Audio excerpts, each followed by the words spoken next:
Bonjour et bienvenue au Mammouth Laineux. Je suis Karine et vous pouvez me joindre sur les réseaux sociaux, que ce soit Facebook ou Instagram à Mammouth Laineux, où je suis aussi au Mammouth Laineux sur Ravelry.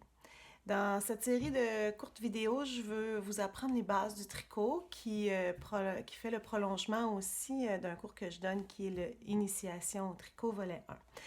Donc, dans cette vidéo-ci en particulier, je vais vous apprendre à faire un nœud coulant.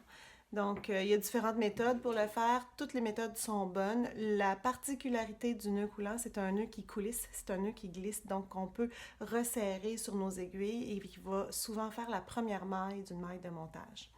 Donc, pour ce faire, on a besoin d'un brin de fil qui est attaché à une pelote parce que c'est avec ce fil-là qu'on va tricoter par la suite. Donc, je vais prendre l'extrémité puis je vais me réserver à peu près un 20 à 30 cm de libre que je ne veux pas avoir dans mon nœud coulant. Donc, un 8 à 12 pouces environ. Donc, ce que je vais faire, c'est que sur une table, je vais vouloir dessiner un E comme si je l'écrivais à la main. Donc, avec ma main gauche, je vais tenir l'extrémité de ce fil-là. Puis, je vais déposer le fil comme si l'encre d'un crayon sortait pour faire un E en lettres attachées. Fait que voilà, mon E il est un petit peu croche, mais on voit bien que c'est un E en lettres attachées. Il y a des gens qui diraient que c'est un L. C'est un peu le même principe. Donc, le mouvement du crayon pour un droitier, c'est vraiment en montant puis en redescendant par-dessus la première ligne qu'on a fait. Ça se fait très bien de la gauche aussi. C'est juste qu'il faut vraiment suivre le mouvement où est-ce que notre crayon irait si on écrivait cette lettre-là. Ensuite, cette boucle-là qu'on vient de faire en déposant notre laine, on va vouloir la prendre par sa boucle et la redéposer sur la partie du fil dont l'extrémité est libre. Comme ça. Alors là, ça n'a plus l'air d'un E, ça a plutôt l'air d'un pretzel.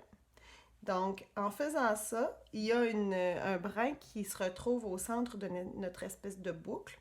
Celui-là, on va vouloir le prendre avec notre index puis notre pouce. Mais on ne veut pas là, que le fil de l'extrémité passe par ce brin-là. Puis on veut aussi pouvoir tenir le brin qui provient de notre pelote. Donc, je vais les tenir les deux ensemble.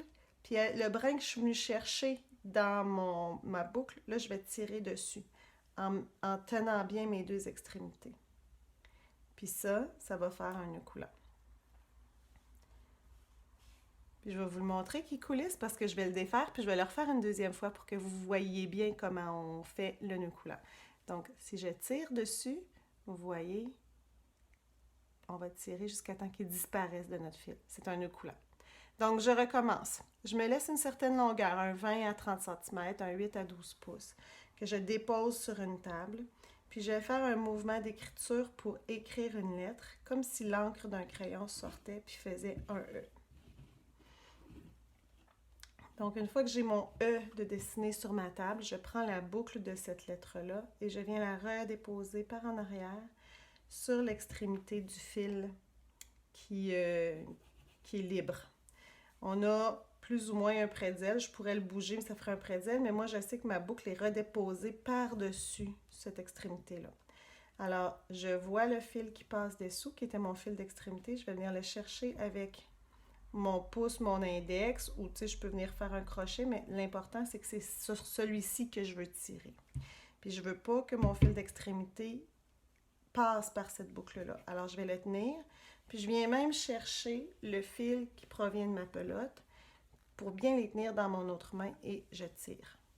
Et j'ai fait un nœud coulant. Fait que c'est ce nœud coulant-là, par la suite, qui va être la première maille de nos mailles de montage, qu'on va pouvoir venir déposer sur une aiguille. Et pour le resserrer, on va tirer sur les deux brins. Et voilà, vous avez fait votre nœud coulant. Puis dans une prochaine vidéo, on va voir les mailles de montage, le montage à l'anglaise.